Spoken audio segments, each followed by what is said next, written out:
জয় হিন্দ।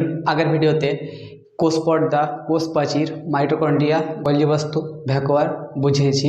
এবার তারপর থেকে ঠিক শুরু হচ্ছে 6 নম্বরে আছে সেন্ট্রোজোম। সেন্ট্রোজোম কি? সেন্ট্রোজোম প্রথম খোঁজ করেন হচ্ছে বোবরি নামক এক বিজ্ঞানী। তাহলে সেন্ট্রোজোমকে খোঁজ করে বোবরি নাম। এবং সেন্ট্রোজোম কি? সেন্ট্রোজোম হচ্ছে কোষকে বিভাজন করে। মানে কোষকে বিভাজন বলতে বোঝায় যেমন যেমন হচ্ছে একটা কোষ, এটু কোষ মানলাম একটা, এটাকে মানে দুটি ভাগে ভাগ করে দেয়। এরকমভাবে কী করে দেয়? দুটি ভাগে ভাগ করার ক্ষমতা কি আছে? সেন্ট্রোজোমের আছে। ভাগ করার পর আবার ও পুনর মানে একইভাবে নির্মাণ আবার হয়ে যায়। যেমন হচ্ছে টিকটিকি, এটা হচ্ছে টিকটিকির, এটা একটা টিকটিকি, আমি টিকটিকি করলাম। টিকটিকিকে যদি এখানে যখন বাড়ি মারা হয় যখনই, তখন কি করে হয়, ও নিজের যেটা আছে লেজটা আছে, লেজটা কেটে ফেলে দেয়। নিয়ে ও কি করে কিছুদিন পর আবার দেখবো যে আবার ওর লেজ বার হয়ে যাচ্ছে। এরকম করি সেন্ট্রোজোম ঠিক এই কাজটাই করে, যে কোষকে কি করে বিভাজন করে আবার নতুন করে তৈরি করে। সেরকমই আমরা সেন্ট্রোজোমের কাজ বলছি। সেন্ট্রোজোমের কাজ হচ্ছে এটাই যে কোষকে বিভাজন করে। তো যেমন হচ্ছে সেন্ট্রোজোম সবথেকে বেশি মানে আবার রিজেনারেট মানে আবার তাড়াতাড়ি তৈরি হয়ে যায় বা ভালো হয়ে যায় কোন জায়গায়? এক হচ্ছে লিভারে, আমরা যাকে যকৃৎ বলি। লিভারে যদি কেউ যদি এরকম করে ছুরি মেরে দেয় তো বা কেটে যায় বা অ্যাক্সিডেন্টে ফেটে যায়, তো সব থেকে তাড়াতাড়ি কে ঠিক হবে? লিভার ঠিক হবে।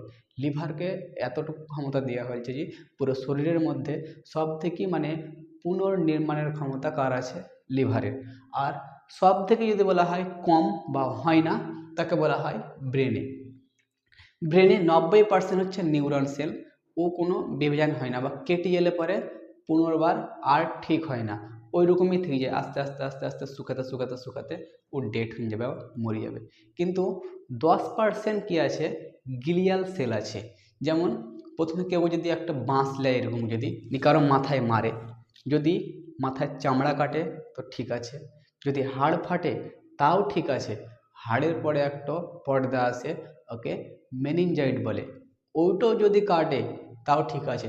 তারপরে যে খোপড়ির মধ্যে যে সমস্ত থাকে সেইটা যদি নষ্ট হয়ে যায় একবার, বা সেইখানে যদি আঘাত পড়ে রক্ত জমে যায়, তখন কি হবে? ওর শরীর আস্তে আস্তে আস্তে আস্তে কাজ করা বন্ধ করে দেবে।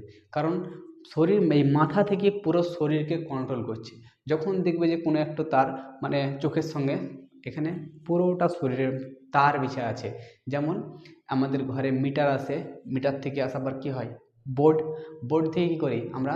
তারটাকে প্রত্যেকটা রুমে রুমে রুমে আমরা ভাগ করে দিই। সেরকমই আমাদের শরীরের মাথায় হচ্ছে একটা বোর্ড বা এমসিবি বক্স। এখান থেকে পুরো শরীরকে কন্ট্রোল করার ভাগ করে দেওয়া আছে। যেমন আমি হাতটা তুলছি এরকম করি, তো ব্রেন বলছে হাতটা তুল, এরকম করি। সেরকমই মাথাটা, যেমন আমার মাথায় যেমন আছে এখানটায়, যেমন আমি কথা বলছি, আমার ব্রেন আদেশ দিচ্ছে যে কী বলছি আমি, কি বলতে হবে, ব্রেনে আদেশ দিছে। ব্রেন যখন পড়াবো যখনই কোনখানে আদেশ দেয়, কোনখানে কি করে, তখন বলবো, কিন্তু ব্রেনে আদেশ দেয়। কিন্তু ব্রেনকে আমরা বাঁচানো দরকার।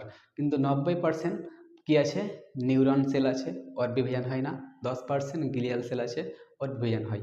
যখনই খুব বেশি বিভাজন মানে খুব বেশি বিভাজন হয়ে যায়, যখন একটু কেটে যায় যদি ব্রেনের, যদি ওইখানে 90% কি আছে? Neuron cell, 10% glial cell. Glial cell যদি কেটে যায় তখন ও কিন্তু বিভাজন হয়, কিন্তু ও সময় সময় কি হয়? পাগলান যায়। পাগলান যায় মানে কি?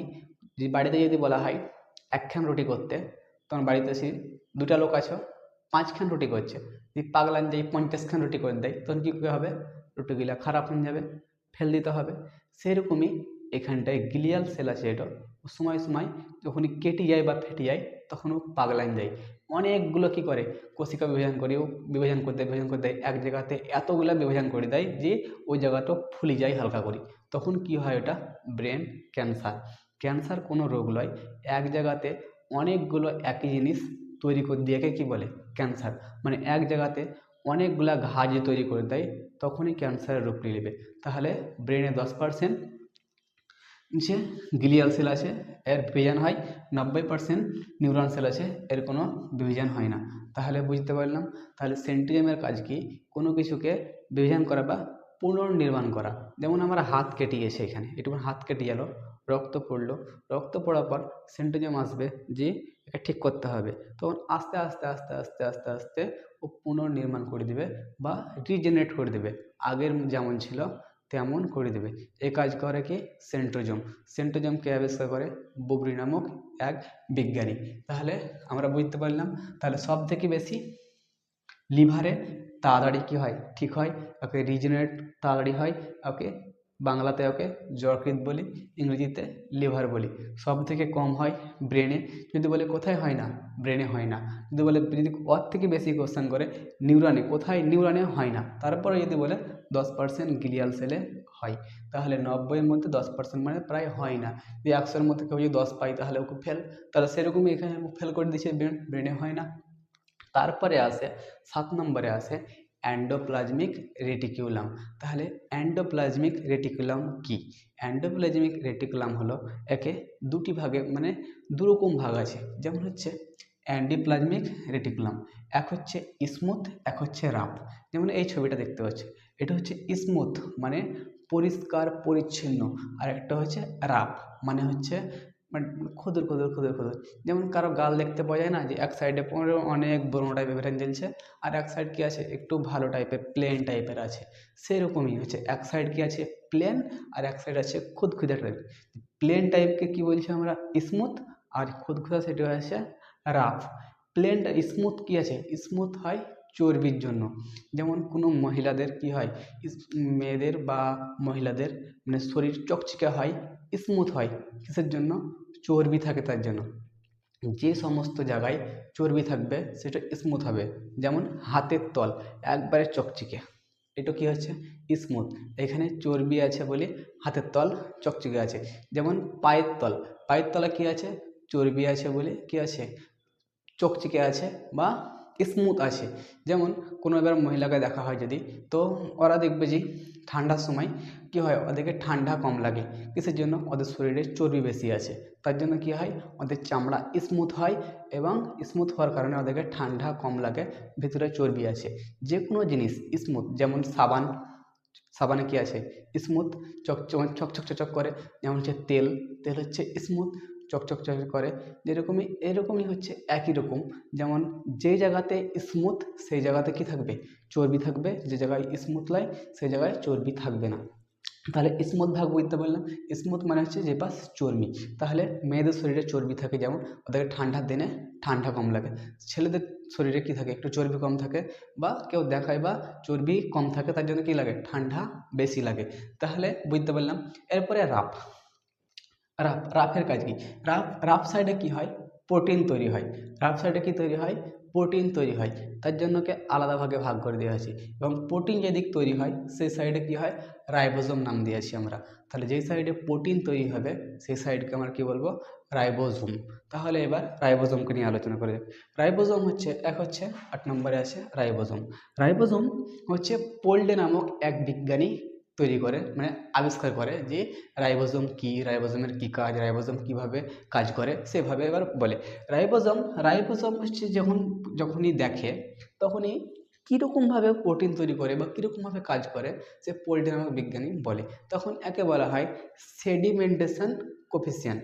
সেডিমেন্টেশন কোফিসিয়েন্ট মানে হচ্ছে কোনটা বেশি গাঢ়, কোনটা বেশি পাতলা। এবার এখানকার মধ্যে দুভাগে ভাগ করে দিয়েছে, এক হচ্ছে 70s, একটা হচ্ছে 80s। এস মানে বললাম সেডিমেন্টেশন কোফিসিয়েন্ট। সেডিমেন্টেশন কোফিসিয়েন্ট মানে হচ্ছে কোনটা বেশি গাঢ়া আর কোনটা কিছু পাতলা, রাসায়নিক নাম হচ্ছে এটা। যেমন হচ্ছে একটা হচ্ছে 70s হচ্ছে প্রোক্যারিওটিক, আর 80s হচ্ছে ইউক্যারিওটিক। তাহলে এর মধ্যে মানুষের কোনটা বলে, মানুষের তরলতা কি বেশি না কম? যেমন একটি ধরা হয়, যদি সমস্ত প্রাণী কিসে আসে ইউক্যারিওটিকে। সমস্ত যত প্রাণী আছে যার মধ্যে জীবন বা জল আছে সব কি আসে ইউক্যারিওটিকে আসে। যেমন জীবন মানে প্রাণ আছে, যে সমস্ত প্রাণীর প্রাণ আসে তারা 80s আসে ইউক্যারিওটিকে। যেমন এবার প্রাণ কে কার কার প্রাণ আছে, যেমন হচ্ছে মানুষের প্রাণ আছে, ছাগল গরু ভেড়া যত রকম জানা আছে, এমনকি উদ্ভিদও কিসে আসে 80তে আসে, 80 এসে আসে ইউক্যারিওটিক। তাহলে মানুষ মানে প্রাণী আর উদ্ভিদ কিসে আসে? ইউক্যারিওটিকে। এবার বলে তাহলে 70s কারা আসে? যাদেরকে চোখে দেখতে পাওয়া যায় না, যেমন তারা কিসে আসে? 70s আসে প্রোক্যারিওটিক। যেমন করোনা, আমরা চোখে দেখতে পাইছিলাম না, তারা কি হয়? করোনা চোখে দেখতে না পাওয়ার কারণে ওরা কিসে আসবে? প্রোক্যারিওটিকে। যে সমস্ত ব্যাকটেরিয়া চোখে দেখতে পাওয়া যায় না তারা কিসে আসবে? প্রোক্যারিওটিকে।